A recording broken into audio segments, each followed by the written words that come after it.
প্রবাসীদের কাছেও এই আপনার গণভোটের ব্যালট একই ইনভেলপে পাঠানো হবে। 2 রঙের ব্যালট পেপার হবে। আপনারা জানেন যে প্রথাগতভাবে জাতীয় সংসদ নির্বাচনের ক্ষেত্রে সাদা বেজের উপরে কালো প্রিন্টেড ব্যালট পেপার গ্রহণ হয়, আর এক্ষেত্রে আমরা একটা রঙিন কাগজ ব্যবহার করব গণভোটের জন্য। যে একটা রঙিন কাগজ ব্যবহার করব, রঙিন কাগজের উপরে যেটা দৃশ্যমান হয়, কালো যদি দৃশ্যমান হয় সেই দৃশ্যমান অনুযায়ী আমরা ব্যালট পেপারটা করব। এবং এই ব্যালট পেপার এর পাশাপাশি তারা আরেকটা জিনিস বলেছেন যে প্রবাসী যারা আছেন বা আপনার দেশে যারা সরকারি চাকরিজীবী এবং নির্বাচনী কর্মকাণ্ডে যারা জড়িত থাকেন বা আইনি হেফাজতের যারা আছেন, তারা এবার in country postal ballot vote এর আওতায় তারা ভোট দিতে পারবেন। তাদের রেজিস্ট্রেশনটা, দেশের রেজিস্ট্রেশনটা একটু পরে করব আমরা, এখন বিদেশের রেজিস্ট্রেশনটা শুরু হয়েছে এবং আমরা আশাবাঞ্জক সাড়া পাচ্ছি।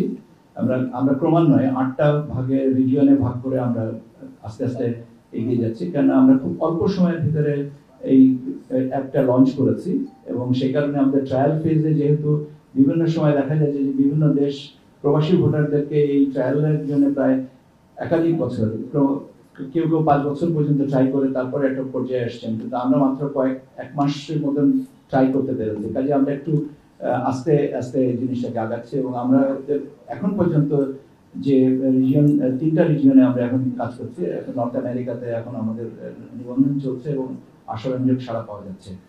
ইনশাআল্লাহ এটা আমরা একটা ভালো রেজাল্ট পাবো বলে আমাদের ধারণা। এবং প্রবাসীদের কাছেও এই আপনার গণভোটের ব্যালট একই ইনভেলপে পাঠানো হবে।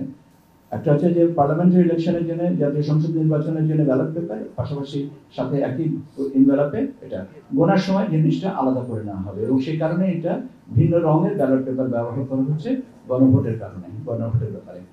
আর আমাদের যে বিভিন্ন পর্যায়ে যে প্রশিক্ষণ যেটা আছে, সেই প্রশিক্ষণ কার্যক্রমগুলো চলছে। আমরা কয়েকদিন আগে উপজেলা নির্বাহী কর্মকর্তাদের প্রশিক্ষণটা কমপ্লিট করেছি। এখন আমরা ক্রমাগতভাবে যারা প্রিজাইডিং অফিসার হবেন, অ্যাসিস্ট্যান্ট প্রিজাইডিং অফিসার হবেন, পোলিং অফিসার হবেন, তাদের জন্য আমরা যে প্রশিক্ষণের ব্যবস্থাটা নেওয়া হচ্ছে এবং আমরা যথাসময়ে এটা করতে পারবো বলে বিশ্বাস করি। মোটামুটি ভাবে প্রয়োজন যে আমাদের প্রস্তুতির জন্য যে সমস্ত প্রয়োজনীয় ব্যাপারগুলো আছে সেগুলো আমরা অন টাইম অ্যান্ড অনলাইন। এখন ইমপ্লিমেন্টেশনটা ইনশাআল্লাহ আমরা সময় মতন করতে পারবো, যাতে আমরা ফেব্রুয়ারিতে একটা সুন্দর নির্বাচন উপহার দিতে পারি।